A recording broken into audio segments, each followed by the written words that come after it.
ഒരുപാട് വിശേഷങ്ങളും പറഞ്ഞു. പക്ഷെ എനിക്ക് തോന്നുന്നു ലക്ഷ്മിയുടെ അടുത്ത് ചോദിക്കാൻ പറ്റിയൊരു ചോദ്യം എൻ്റെ കയ്യിലുണ്ട്. അതായത് മമ്മൂക്ക എന്ന് പറയുന്ന അദ്ദേഹത്തിന്റെ കൂടെയാണ്, ആ നടന്റെ കൂടെയാണ് ആദ്യമായിട്ട് അഭിനയിച്ചത്. നമ്മൾ ആക്ടർ എന്ന രീതിയിൽ കാണുന്നതിനേക്കാളും കൂടുതൽ ഒരു പേഴ്സണൽ അല്ലെങ്കിൽ ഒരു വ്യക്തി എന്ന രീതിയിൽ മമ്മൂക്ക എങ്ങനെയായിരിക്കും? ഞാൻ ഇത് മറ്റും പറയാൻ പറ്റുള്ളൂ.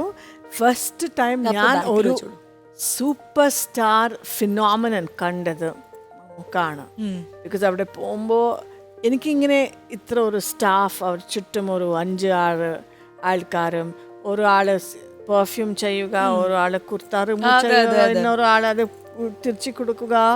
അപ്പോൾ രാവിലെ വരുമ്പോൾ എല്ലാവരും അവർക്ക് റിസീവ് ചെയ്യാൻ സ്പോട്ടിൽ വെയിറ്റ് ചെയ്യുക. ഇതെല്ലാം ഇപ്പോൾ അത് കണ്ടപ്പോൾ എനിക്ക് മനസ്സിലായി ആക്ടർ അല്ല സൂപ്പർ സ്റ്റാർ എന്താണെന്ന് എനിക്ക് മനസ്സിലായി. വളരെ കോഓപ്പറേറ്റീവ് ആയിരുന്നു നമുക്ക്. എനിക്ക് ട്രെയിനിങ് കൊടുക്കായിരുന്നു ഡയലോഗിലെല്ലാം. ആൻഡ് ഇത് ഞാൻ പറയണം, അൺയൂഷ്വലൈസാണ് മമ്മൂക്കാവിൻ്റെ സത്യം. എനിക്ക് അവർ അടുത്ത് പോകുമ്പോൾ ഒരു കണ്ടപ്പോൾ എനിക്ക് ഉള്ളൊരു ധഗ് ധഗ് ധഗ് ധഗ് ഒരു മാതിരി I get nervous.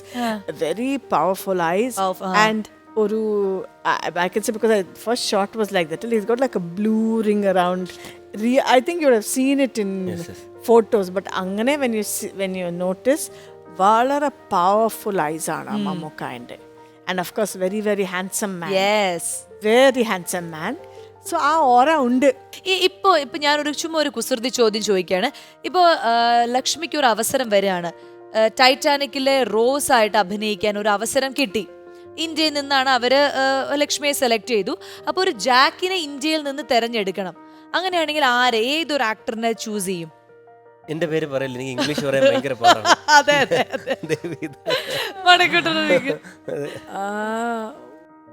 Ranbir Kapoor. Ranbir Kapoor, super. അത് നല്ലൊരു ചോയ്സ് തന്നെയാണ്. ഒരു ലിയോനാർഡോ ഡികാപ്രിയോയുടെ ഒരു സ്റ്റൈലൊക്കെ ഉണ്ട്. Thank you. ഞാൻ ആ സിനിമയിലുണ്ടാവും. ലാസ്റ്റ് വന്നിട്ട് വിസിലടിച്ചിട്ട് ആരെങ്കിലും ജീവനോടെ ഉണ്ടോ, എനിക്കും കൂടെ അവസരം നീ ജാക്ക് റോസ് ശരി, മണിക്കൂട്ടൻ അവസരം. മണിക്കൂട്ടനാണ് ജാക്ക് ആയിട്ട് അവരെ വിളിച്ചത് കേരളത്തിൽ നിന്ന്. മണിക്കൂട്ടനെ ജാക്ക് ആയിട്ട് വിളിച്ചു. അപ്പൊ മണിക്കൂട്ടനെ ആരെയായിരിക്കും റോസ് ആയിട്ട് വിളിക്കുക? അയ്യോ, അതാര്? ഒരുപാട് പേര് കേരളത്തിൽ നിന്ന് ആരെയായിരിക്കും? കേരളത്തിൽ നിന്ന് ലക്ഷ്മിക്ക് കൊടുക്കുമ്പോ എവിടെ നിന്ന് വേണമെങ്കിലും എടുക്കാം. എനിക്ക് മാത്രം കേരളത്തിൽ നിന്ന്. ഇനി ഞാൻ ഒരാളെ പേര് പറഞ്ഞിട്ട് വേണം ഇതാവാനായിട്ട്. കേരളത്തിൽ എന്താ ആരും ഇല്ലേ? കേരളത്തിൽ നിന്ന് ഒരുപാട് പേരുണ്ട്. അപ്പൊ ഒരാളെ പേര് മാത്രമായിട്ട് പറഞ്ഞുകൂടാ. അഭിനേത്രി നിലവിൽ നിലവിൽ അല്ല, എനിക്ക് അങ്ങനെ ഇഷ്ടപ്പെട്ട ഒരു ആക്ട്രസ് ആക്ട്രസ് ആ സമയത്ത് റോസ് ആയിട്ട് എനിക്ക് ഇഷ്ടപ്പെട്ട ആക്ട്രസ് അന്ന് ഒരുപക്ഷെ ഞാൻ ഉണ്ടായിരുന്നെങ്കിൽ, മീൻസ് ആ ടൈമില് ഞാൻ ശോഭന മാമിന്റെ പേര് പറഞ്ഞു.